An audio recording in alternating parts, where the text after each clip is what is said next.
आपको पता है बहुत सारे लोगों के सामने जब हम वर्ड बोलते हैं ना, सेवकाई, मिनिस्ट्री, तब उनके अंदर है ना सिर्फ एक ही बात मन में आती है, पुलपिट। जब मैं कहता हूं सेवकाई तो उसका अर्थ आप क्या समझते हैं? कई लोग समझते हैं मिनिस्ट्री सिर्फ पास्टरिक मिनिस्ट्री होती है, एक मिनिस्ट्री होती है शिक्षा देने की, एक मिनिस्ट्री होती है कि हम गली गली जाके सुसमाचार सुनाएं, एक मिनिस्ट्री होती है कि कुछ लोग कलीसिया की मेषपाल करते हैं, हर चीज देखते हैं कौन सी कम है, क्या है, सफाई हो रही है नहीं हो रही है। पर क्या आपको पता है हम सब इन दिनों में इस एक सेवकाई में जुड़े हुए हैं, चाहे आपको पता है या नहीं पता है, लेकिन आज जान लो कि आप एक सेवकाई में जुड़े हुए हो। और आपको आज ये बात देखनी है कि आपने अपना हाथ किसे देके रखा है। आपको पता है एक दो ऐसी सेवकाइयां हैं जो 24 घंटे चलती हैं, 24 घंटे 24 आवर्स चलती हैं। और ये दोनों सेवकाइयां जो है, एक यीशु मसीह करता है और दूसरा शैतान करता है। प्रकाशित वाक्य में लिखा गया है, भाइयों पर दिन और रात दोष लगाने वाला गिर गया। शैतान की मिनिस्ट्री क्या है? बोलिए, दोष लगाना।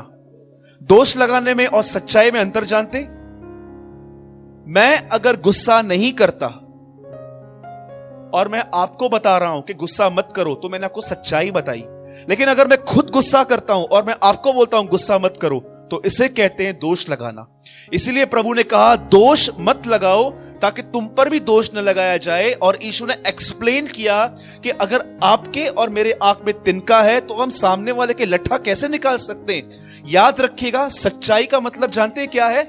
आप एक बात से पूरी तरह निकल चुके हैं और आप किसी और को कह रहे हैं कि ये मत करो। इसको कहते हैं, इस पे दोष लगाना नहीं बोलते, इसको कहते हैं सच्चाई बताना। लेकिन अगर आप खुद बहुत गुस्सा करते हैं और आप सामने वाले को ऐसा कहते हैं गुस्सा मत कर, मुझे समझ में नहीं आता है आप इतना गुस्से में उसको कैसे बोल रहे हो गुस्सा मत कर। और मैं आपको सच कहता हूं, कलीसियाएं भरी पड़ी हैं ऐसे लोगों से जो सच्चाई नहीं बताते हैं, दोष लगाते हैं। आपको पता है शैतान का क्या काम है? हमेशा आपके अंदर से आपकी कमियां ढूंढना और आप पर दोष लगाना परमेश्वर के सामने। प्रकाशित वाक्य लिखा गया है एक जगह पर, भाइयों पर दोष लगाने वाला गिर गया। यह उसकी सेवकाई है। और 7 अध्याय इब्रानियों में लिखा गया है, यीशु मसीह हमारे लिए निरंतर प्रार्थना करता है। यह भी एक मिनिस्ट्री है, कंटिन्यू यीशु लोगों के लिए प्रार्थनाएं करता है। आपको पता है एक स्टोरी बताई यीशु ने। एक आदमी था, उसका एक खेत था और उसमें फल नहीं आ रहा था। और जब मालिक उसे काटने के लिए आया तो उसने क्या कहा? इसे रहने दे, 3 साल मुझे और चाहिए। क्या आपको पता है ये पेड़, ये माली, ये मालिक कौन है? यीशु ने कहा, सॉरी, हम सब पेड़ हैं, माली यीशु है, मालिक परमेश्वर है। क्या कहा उसने वहां पर आके? क्या मैं इसे काट दूं? बोला नहीं, इसे 3 साल रहने दे, मैं 3 साल इसके ऊपर काम करूंगा। इसका अर्थ क्या है?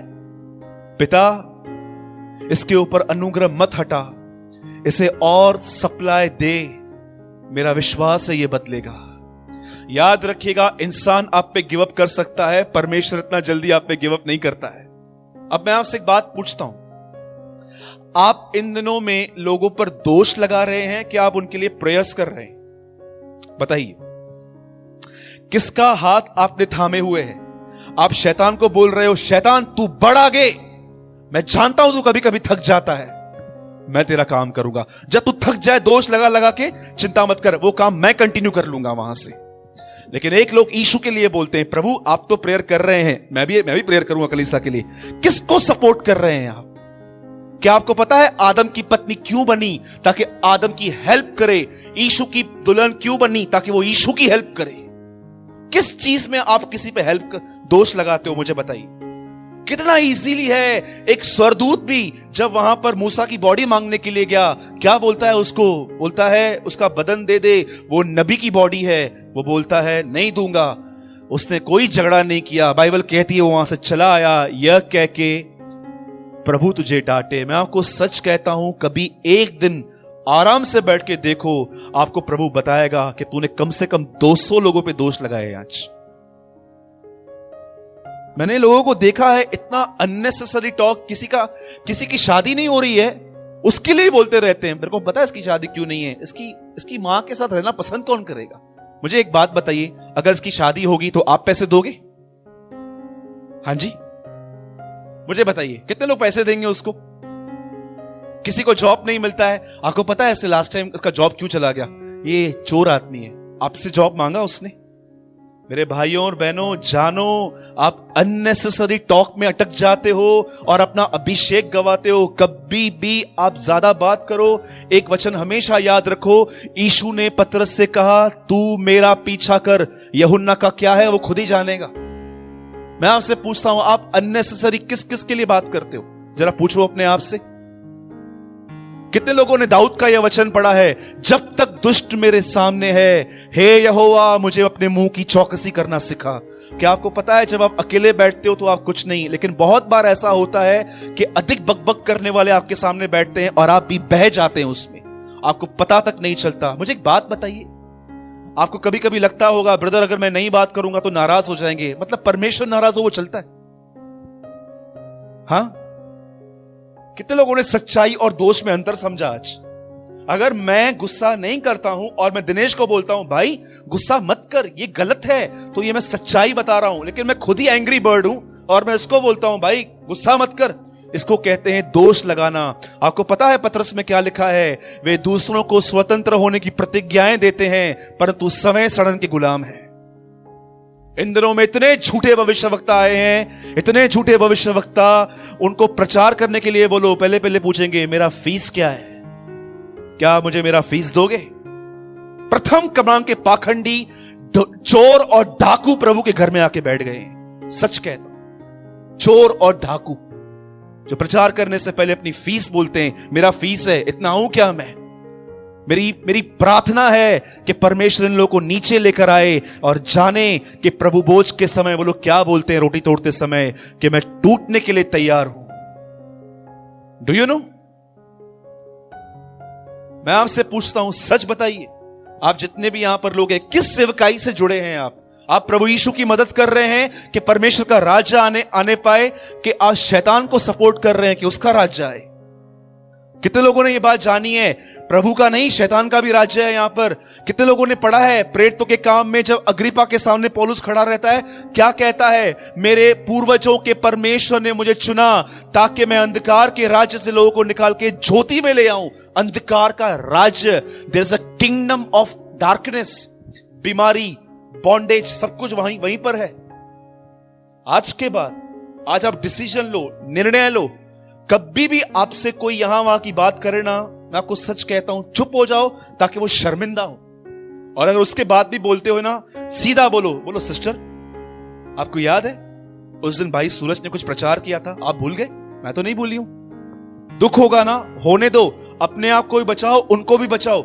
याद रखिए, कभी कभी ना बोलना सीखिए। एक परमेश्वर के दास थे, उसको किसी ने कहा कि एक पार्टी है और वो एक मस्जिद है, और जानते हैं उन्होंने क्या किया? वो ना नहीं बोल पाए उनको, और जब वो वहां पर गए, जैसे वो वहां पर गए, वो पार्टी कैंसिल हो गई और वो घर में आए और प्रभु को बोला, प्रभु आप कितने महान हैं, पार्टी कैंसिल हो गई। प्रभु ने कहा, इस बार बचाया है, अगली बार ना बोलना सीख, मैं रोज रोज नहीं बचाऊंगा। कितने लोग नो बोलना सीखें? हाँ जी, ना बोलना सीखिए। जब भी आप देख रहे हो कि कोई आपको रॉन्ग टॉकिंग में ले रहा है, मैं आपको सच कहता हूं, आपके शब्द बहुत विवाद खड़ा कर सकते हैं कभी कभी। इसीलिए do you no Gandhi ji ने क्या कहा? बुरा बुरा बुरा अगर आज होते तो क्या बोलते? बुरा मत टाइप करो बुरा मत फॉरवर्ड करो, बुरा डू यू नो, आज ऐसे बोलते। इसलिए मैं आपसे रिक्वेस्ट करता हूं, आज के बाद कभी भी आप किसी के साथ बैठ रहे हो, यहां वहां की बात बोल रहे हैं, कुछ भी बोल रहे हैं किसी के लिए भी, वहां से यह कह के उठ जाओ, सिस्टर मुझे ऐसा लग रहा है हमारा मिलने का जो कारण है ना, पाप हो रहा है। अच्छा है आप अलग रहो, मुझे अलग रहने दो। जब तक आपको अपनी जुबान पे डिसिप्लिन नहीं होता है ना, प्लीज, नहीं तो मैं आपको सच कहता हूं, न्याय के दिन इन छोटी छोटी बातों की वजह से आपको खुदा के सामने शर्मिंदगी महसूस होगी। और आप जानते हो आप अधिक निंदा किससे करते हो?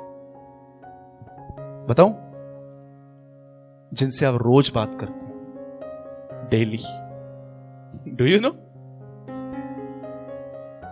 मैं जितने भी यहां पर लोग हैं, मैं जब उनसे बात करता हूं, लेकिन मुझे इतना पता है, अगर मैंने जिससे रोज बात की ना, मुझे उनसे बहुत संभल के बात करनी है, क्योंकि जिनसे आप रोज बात करोगे ना, मैं आपको लिख के देता हूं, वो और आप मिलके शैतान को बोलोगे तू थक गया है, 5-10 मिनट बैठ, शरबत वरबत पी के आ, हम लोग काम करते। Do you know? Please support Lord Jesus Christ. यीशु मसीह को सपोर्ट करो, कलीसिया के लिए दुआएं करो, इन झूठे भविष्यवक्ताओं के लिए भी प्रार्थना करो, जो प्रार्थना पैसों से करते हैं, जो प्रार्थना के बाद आपको बोलते हैं मैं इतना दूर से आया हूं, मुझे पैसा तो दो।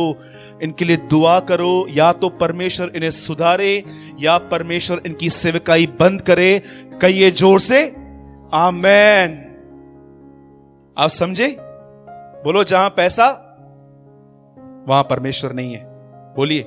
आज आप किसी भी बिलीवर से पूछो, बताओ 2 शक्तियां कौन सी हैं, सब बोलेंगे God and devil. You know, परमेश्वर और शैतान। 2000 साल पहले यीशु से पूछते 2 शक्तियां कौन सी है, ही से गॉड एंड मनी, पैसा और परमेश्वर। और यीशु ने कहा कोई व्यक्ति पैसों की और उसकी सेवकाई साथ में नहीं कर सकता। यीशु ने यह नहीं कहा कि कोई नौकरी करके सेवकाई नहीं कर सकता। यीशु ने कहा कोई भी व्यक्ति पैसों की सेवा समझते, सेवा समझते, पूरी जान लगा देना उसके पीछे, वो नहीं कर सकते। बोलो यीशु मसीह की। कितने लोग मेरी बात समझे? ये तो बहुत हार्ड है ब्रदर। आप जानते हो क्यों हार्ड है? किस लिए हार्ड है? मैं समझता हूं ये बहुत आसान है, क्योंकि मैं और मेरे साथ बहुत सारे भाई बहन ये बिलीव करते हैं यहां पर कि पाप परमेश्वर के अनुग्रह के सामने बहुत कमजोर है। कितने लोग बिलीव करते हैं? Lift your hand. मैं बिलीव करता हूं पूरे हृदय से। और कभी भी आप पर भी शैतान दोष लगाए ना, बपतिस्मा लिया है उसके बाद भी चेंज नहीं हुआ है, उसको बोलो 1 मिनट रुक जा, 2 मिनट रुक, मेरे पास एक आंसर है तुझे देने के लिए। उसको बोलो 4 साल से मैं प्रभु में हूं, मूवी देखना बंद हो गया, फालतू चीजें बंद हो गई, ये बंद हो गई। 4 साल में मुझे परमेश्वर ने इतना बदला है, 14 साल के बाद तो पता नहीं मैं कहां रहूंगा। उसको ऐसा बोलो, नहीं तो आपको सिर्फ कंडेम करता रहेगा, तू ये है तू वो है। अरे परमेश्वर ने इतना बदला है, वो आगे भी बदलेगा हमें। बोलो आमीन। क्यों नहीं बदलेगा? जरूर बदलेगा। सोचो आपके माँ बाप कितने खुश हैं। पहले आप घर से निकलते थे, वो लोग टेंशन में आते थे, पता नहीं कहां जाएगा, कब आएगा, है ना। बहुत सारे लोगों को पता है, आपके बच्चे निकलते थे, आप सोचते थे पता नहीं ये आएगा, किसकी खबर आएगी, पता नहीं क्या क्या हम सोचते थे, क्योंकि हमारे काम ही ऐसे थे। लेकिन आज आपको टेंशन है। आज आप में से कुछ माँ बाप यहां पर ऐसे बैठे हुए हैं कि आपका बच्चा रात को 2 बजे भी आए ना, आप उस पर शक नहीं करोगे। किसने आपको ये जीवन दिया? यीशु मसीह ने। It's Jesus. ठीक है।